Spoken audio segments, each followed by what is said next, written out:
This is probably the big topic, hot topic of conversation today, tomorrow, and all through the Summer Institute.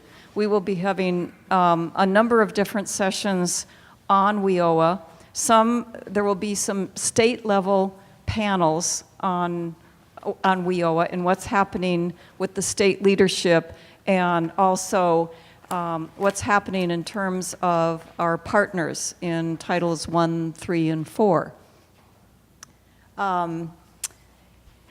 We have also, with WIOA, new educational functional levels descriptors based on the College and Career Readiness Standards for Adults. The ABE and the ABE-ASE level descriptors were released several months ago. And those are what we need to align our new math series to for reading and math. So that's why we have some of our item and test development team here, and they'll be talking with you and letting you know where we are in the development and how that's aligning to the new College and Career Readiness Standards, and then the level descriptors that are derived from those College and Career Readiness Standards. The ESL standards have not yet been released, so I don't think you have to worry about any change for at least a year for ESL.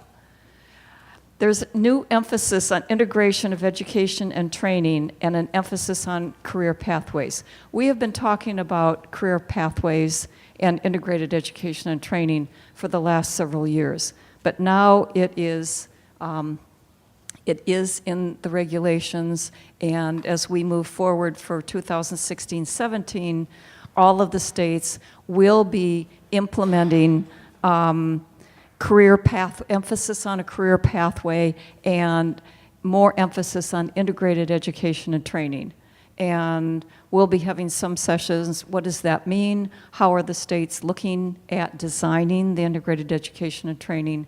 So we hope that with the sessions at the Summer Institute, you'll leave with some shared ideas and going back to your states on how others are looking at integrated education and training. What does that mean?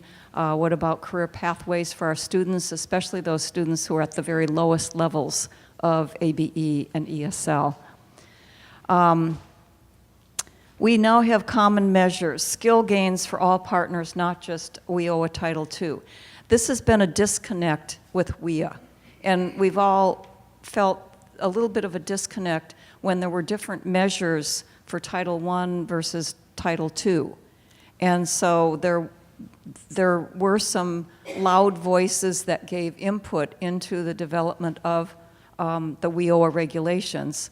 And I think as a result of all of the comments from all of the states, they looked at, okay, we will have common measures now across all four so that it's easier to work with your workforce partners for the outcomes that we all have to report. And we're also now collecting other indicators of progress other than just a high school diploma or a high school equivalency.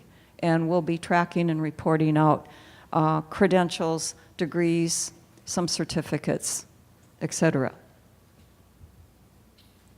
So what are we working on in order to help you to implement WIOA?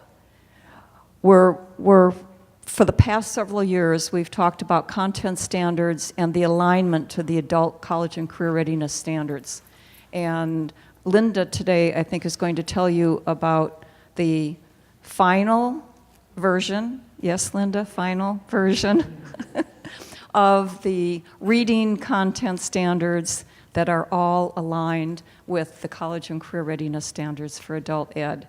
And all of the then reading assessment will all be tightly linked to the CCRs and the content standards. And that will help also because the content standards will also play out in all of the reports that you get at the student level, at the class level, and at the program level. so that you can see where your students are in relation to the new college and career readiness standards and the content standards, and it will be easier to target instruction.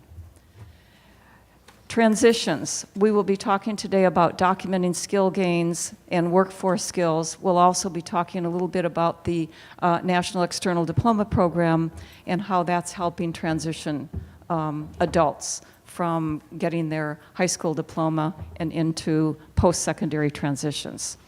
Technology.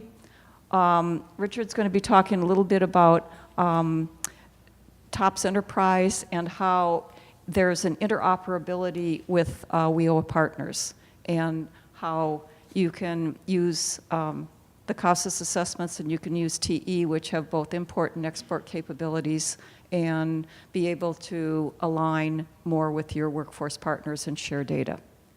And we're also going to be talking about professional development and the expansion of online professional development options. We've been heading that direction for a number of years, and toward the end of this afternoon, we'll again talk more about the options, online options for professional development that you can take advantage of.